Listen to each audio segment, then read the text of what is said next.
Boardroom Bound, Episode 39, How to Land Your First Board Seat with Jan Molino.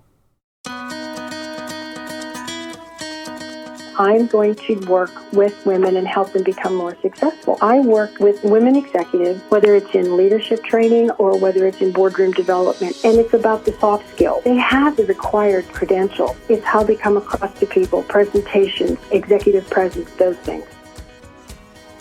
Hello, and welcome to this episode of Boardroom Bound. My name is Alexander Lowry, and this is the podcast dedicated to intentional leadership in the boardroom. My goal is to give new and aspiring directors the tips, tactics, and strategies necessary to transform your confidence and build a successful career as a board director.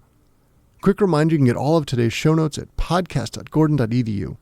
Quick special announcement for our audience. I'm very excited to share with you that I will be at the Sound Education Conference. This event is hosted annually at Harvard in Boston. This year it is October 9th to the 12th, and on that Saturday the 12th, I'll be speaking about the Boardroom Bound podcast. The intent for this is a celebration of educational audio. That is why this conference exists. You can imagine radio and the podcast world and all of the listeners coming together thinking, how do we develop the high quality content and share it in the best way? So I'll be talking about the Boardroom Bound podcast. I'll be sharing about why it's so important that we get great people into the boardroom and how someone can pursue that opportunity. And I'm hopeful that I'll get to see many of you there. In today's episode, we're speaking with Jan Molino. She is the CEO of the consulting firm Aspire Ascend, and she provides a comprehensive portfolio of board development programs for women in leadership positions. She's been leading this company for 5 years, and we've seen a dramatic change over that time in board diversity becoming acceptable and desired by companies. Jan has been very focused on getting women the opportunities, giving them the skill set they need, opening the doors, and having them be successful when they get through it.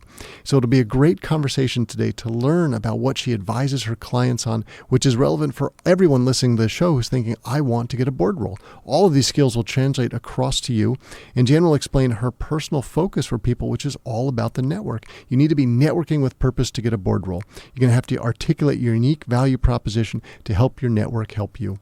And we will also round out this conversation talking about an organization that Jan and I are both involved with, the 2020 Women on Boards, and they have a national event on November 21st, where in all the major cities across the country, we are having a combined conversation to raise the opportunity profile about getting more board diversity. Jan is involved in the DC chapter. I'm on the steering committee for the Boston chapter. It's an exciting opportunity, and we'll be sharing about that as well. So much to cover today. Let's jump into the show.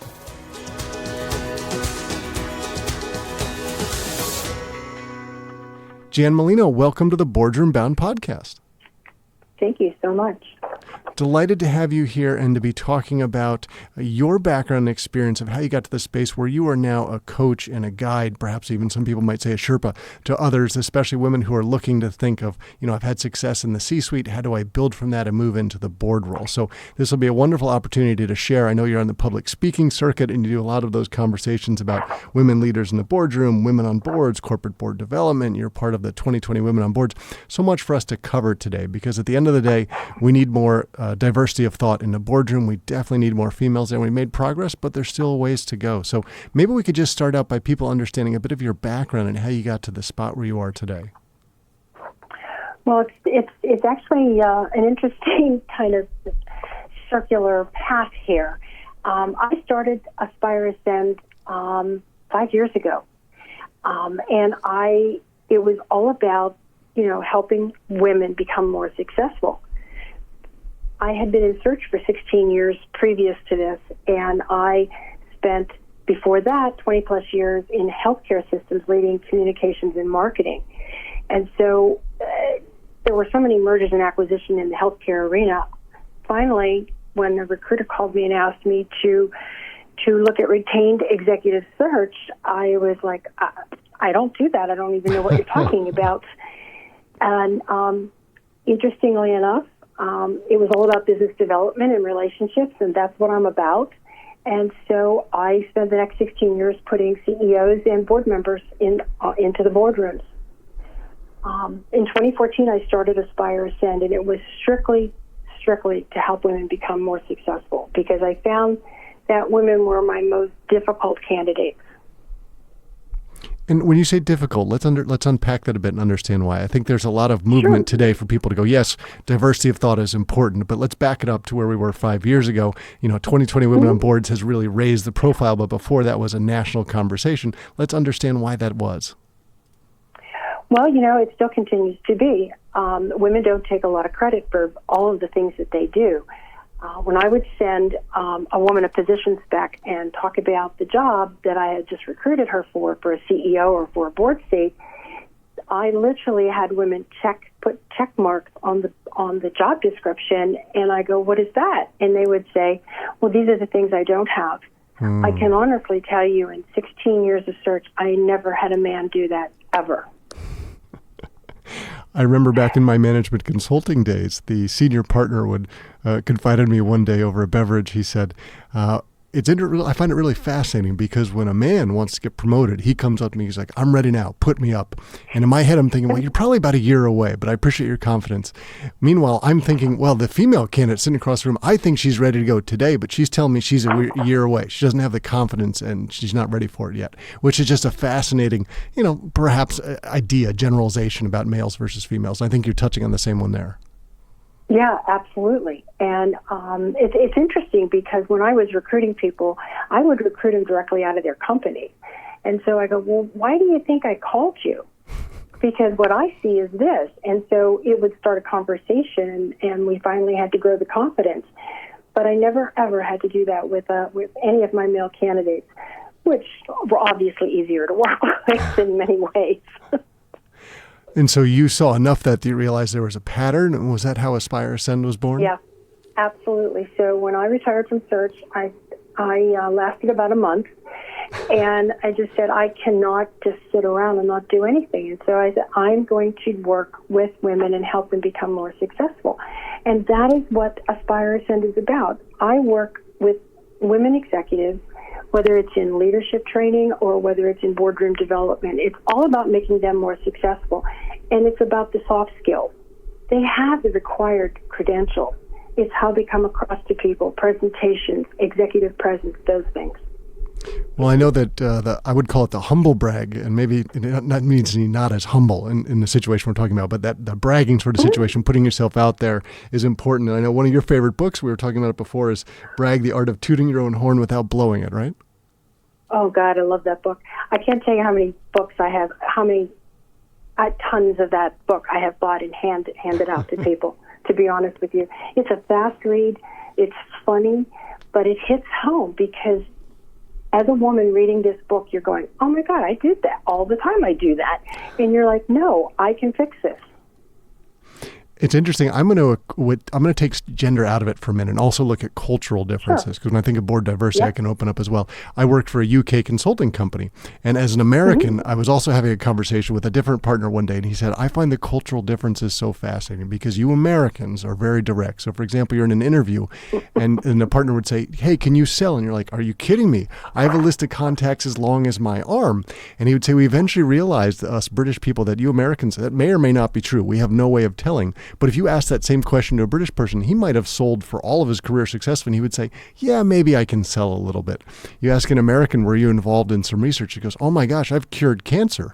And you ask a British person who probably has, and they would say, 'Well, I've kind of dabbled a little bit.' So it's also understanding it from so many different angles. But I think what you're saying is absolutely true, figuring out how to share what you've done in your skill set without coming across in the wrong way.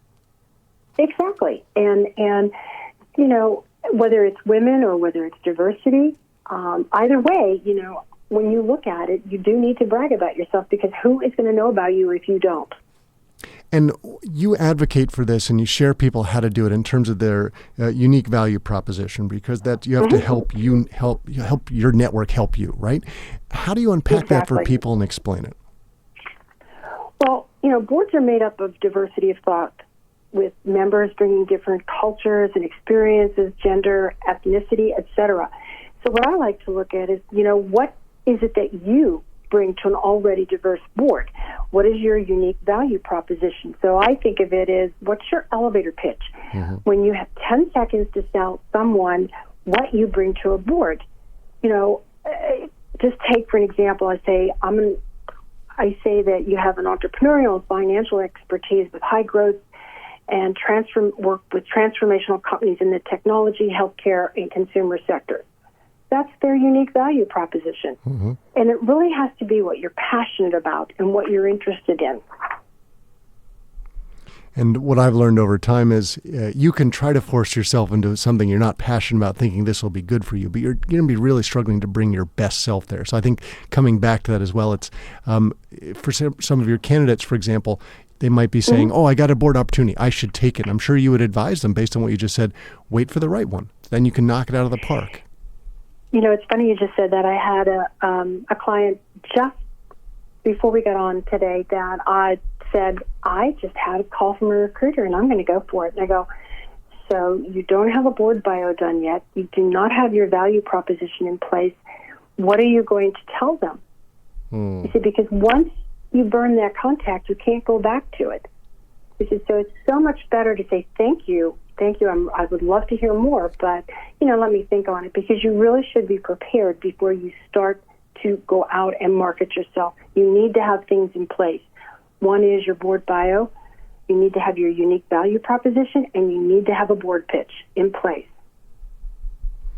And to be very clear as well, many people would also say the board resume. And are you separating that from a board bio? How do you think about it? I would probably say the bio for me is what we've been doing, and that is what I did while I was in executive search as well. So they're pretty much the same thing, outside of the fact that a board bio doesn't have all those dates in them as a board resume. The board bio is specific. It's going to talk about the value you bring to the board, kind of what are the top areas of expertise that you would bring to a board, and how much you give back to the community, those types of things. Right. And then let's put this into context, right? So someone's coming to you, they're saying, Jan, I need you to coach me. I think I want to do this next month, next year, whatever it is. And you're walking them through a process. And some of these are clearly parallel activities. But from what you said, there's also some sequential parts to it as well. Where do you begin with that first person? Is it figuring out their passions? How do you go about it? Well, actually, we really start talking about what their network is, where they are in the organization. What are they looking for? What are their expectations of a board? I've had people talk with me about, I want a board seat. I want 5 of them so that I don't have to work anymore because I'm going to get paid. And I'm like, okay, that's not going to happen. But it's true. I mean, people think a board seat is like the next career where they're going to make money. And I don't know how many Johnson & Johnson companies call all of these people, because it doesn't happen every day. You have to look at the different types of boards you can sit on. But having said that, I tell people when I start to work with them, we need to look at your network. We need to understand exactly, how smart, strategic, and how collaborative your board is so that we can build out from there. Your network is your biggest asset, and it's how you position yourself as board directorship. To be specific, to drive the best results, you need to look at who's in there, how will you speak to these connections, and how will you amplify that you would like to be on a board. You do need to let people know that you want to be on a board as well. Because they can only help you if they know what you want. Exactly. Only help you if they know what you want. And so it's an interesting place to be. Women have less effective professional networks relative to men, since board opportunities are generally privately circulated. A lack of connections for women is a problem. Part of that must be because when some women are stepping aside from the workforce, say to raise kids for a period of time, it sets them back a little bit in terms of, say, some men who've been in that whole time and building out their network. Is that the way you think about it? Well, that's part of it. But it also happens to be that while men are leaving work, going to have a drink, going to golf, whatever, women have their heads down, and they're still working in the office most of the time, and they think that somebody can see them working really hard, therefore they should have the next promotion or they would be prepared for a board seat. And that is not what happens. You really have to work on a professional circle. And I find that out of the clients that I have, very few, if any of them, actually understand the size and scope of their professional circle. They don't understand how to use it, and they don't understand how important it is to them in their career. And these are CEO women on top of it all. Which is a very small circle of people. And how do you help them understand the quality versus quantity in regards to their network? So we really look at how to chart their board service roadmap. I send them pre-work, which is about 5 different things they have to fill out of who's in their network. I ask them different questions. I will ask them repeatedly the same question in a different format, just to push their thinking about who's in their network. And then when they get back to me, they go, this was really a humbling experience. I didn't realize I knew all these people, because if they're not in front of them, they don't remember them. And so we really chart that board service roadmap by looking who's in their network. And then we also try to identify their style of governing, and how will that reflect in the boardroom? Where are they going to be able to use their influence capabilities in the boardroom? Then again, I go back and we start to work on their board value proposition, the board pitch. But going back to the network, we personalize the network strategy. Like, I also include search firms in there as well. I also include nominating committees, people that they might know that are on nominating committees and board of director influencers. So this is all the pre-work that they fill out for me.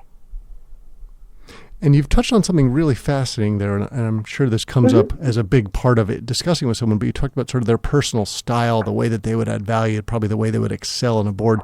Is that cultural fit? Is that the way we should think about that?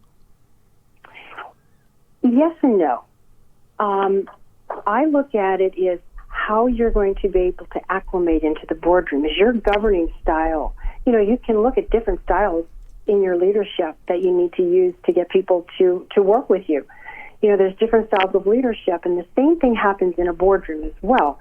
And it's how you're going to work with all of the people in the room. But for culture fit, culture fit is incredibly important for a director to have this amazing ability to connect with people. But you have a positive effect through your skills, but culturally, culture competently can cancel that out. If you don't fit culturally, you're not going to get on that board. But on the same breath, I had one director who I was working with, and she was looking at her second board seat, by the way. And she looked at me and she said, I don't have any of the qualifications they're looking for. Should I go forward? And I said, it never hurts to speak with people. I would say, talk with them. The interesting part here is she connected immediately to those people. So cultural fit outweighed all of the things she didn't have to get on that board. And yes, she did get on that board. So culture fit is extremely important. Connecting with people is important. I was going to say, at the end of the day, that comes down to the importance of those people in the room who have to work in very close quarters on very tight timelines with very high-profile events. And I don't want to say you want people you like, but you need people you're going to work effectively with, do well with. That cultural fit, I would say, at the very least, is always the tiebreaker if you have really good candidates and you're trying to make a tough decision. And it sounds like yours, in some cases, it trumps everything else, right? We know this person's going to be great, even if there's perhaps a little bit of a learning curve. Is that the way you would describe it? Yeah, I would. And, given someone's existing track record of success in an industry or a public service or wherever, you still have to align and complement the board, the business skill set that's there. So if you can fit in, so to speak, it actually works. It's all about personalities and culture. And if you can work together, and what's the value you will bring to that board? And maybe it's not always mergers and acquisitions. And when I look at that, I look at what are the areas where we try to look for candidates for board seats. We want people that have, high level of emotional intelligence. We want them to have this ability to collaborate and work well as a team, but they also need to stand out for their expertise as well. And I think that given everything that's gone on in the past few years, an ethical foundation in the wake of some of these high-profile board breakdowns, like Enron, et cetera. So those are some of the things that we look for when we look for candidates to sit in board seats. And do you feel like because of those scandals, and there's so many recently we're all losing count, right? Uber, CBS, et cetera. Do you feel like that is changing the opportunity set for more women to jump on boards because people are recognizing, hey, we shouldn't be pale, male, and stale. We need to have some difference here. I think it has helped women, yes, I do. I agree with that. But I also think that sometimes they will put women on as a token as well, which is very depressing, to tell you the truth. When I look at board seats and when companies speak with me about what they're looking for in their composition of adding to the board, when they never had a woman on the board, I actually get into a deep conversation of, why do you want this woman? What is she going to bring to the table? Because I don't want them to be a token either, because it's a very hard row, to be just the token on that board.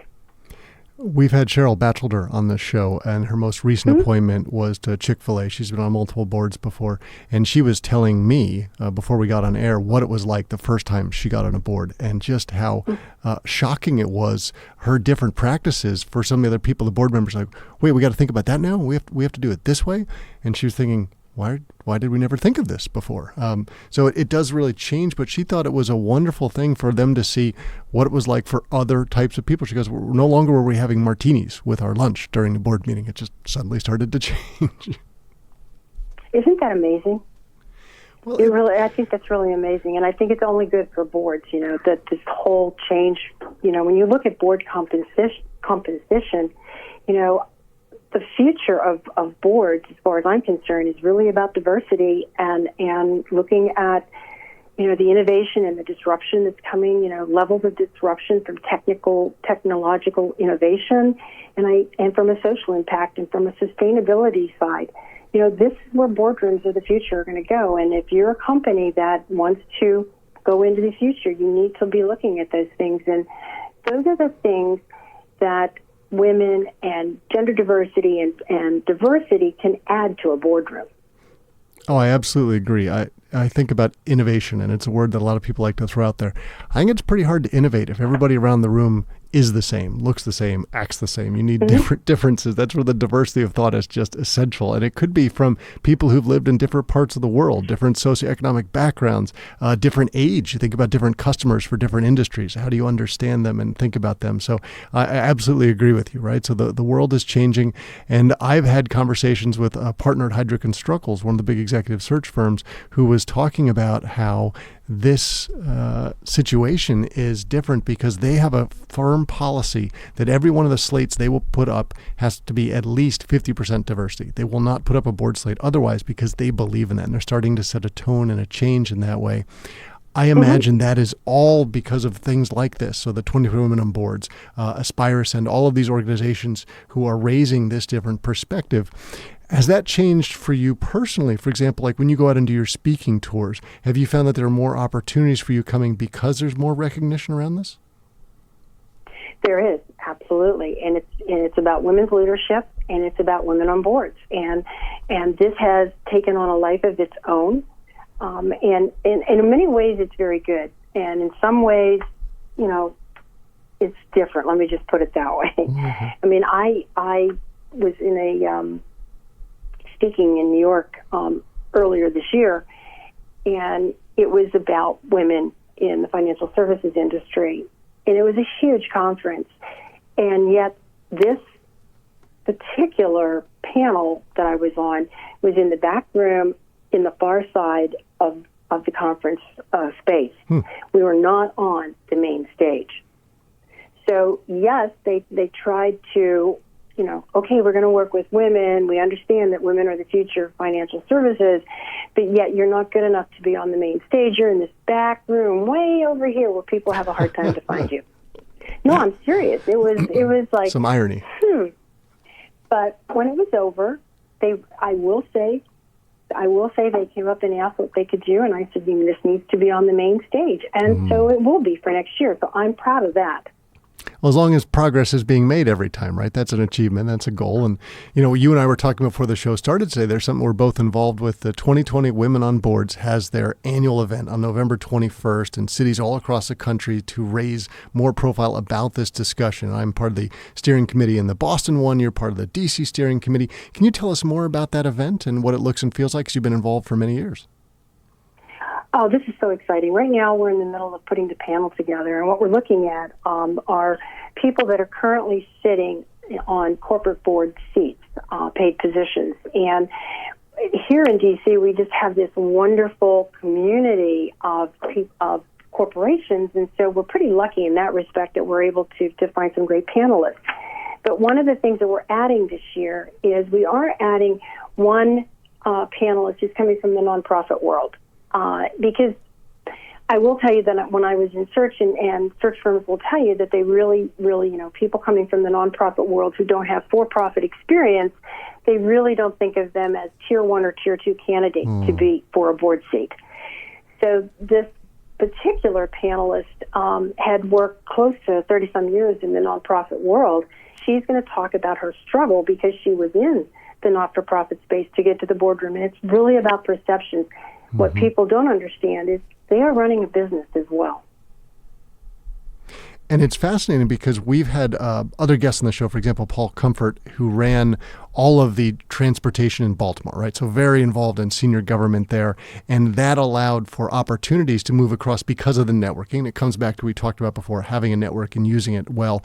And I believe there's becoming more recognition, I appreciate your guidance on this, that people in the nonprofit sector or the government sector or university presidents, for example, these people bring great connections, bring very interesting perspectives, and boards are beginning to welcome them. Still traditionally, right, that's not your tier 1 candidate. You'd still want a sitting CEO or CFO, something like that. But what is your perspective on how that is becoming, I don't know if I can say mainstream yet, but heading in that direction? I think it's slowly heading in that direction, but it depends on the size and scope of their organization. If you're sitting on a small nonprofit or a small government entity, you're really probably not going to make it. But if you're in a larger organization where you have this tremendous responsibility, you have P&L, you have revenue, you have you are reporting, to a board of directors, and you're doing sales and you're growing the organization. These are the very same things that you see on a corporate boardroom. And I think that the different perspective, again, goes back to this new diversity of thought that needs to be in the boardroom going forward.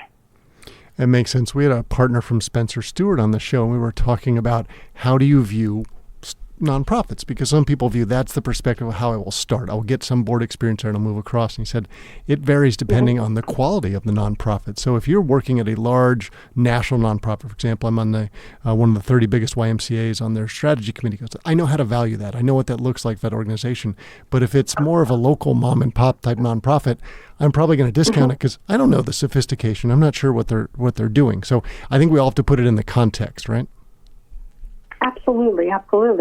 When you have shifting demographics over the next 5 to 10 years, and that's really going to influence everything from where you find your next customers to who's sitting next to you at the boardroom table and how you source your employees. So it's really about, this diversity, and it's not just in the boardroom, it's everywhere. And to embrace diversity in thought and insights and to influence organizations, and that also helps you address governance issues as well.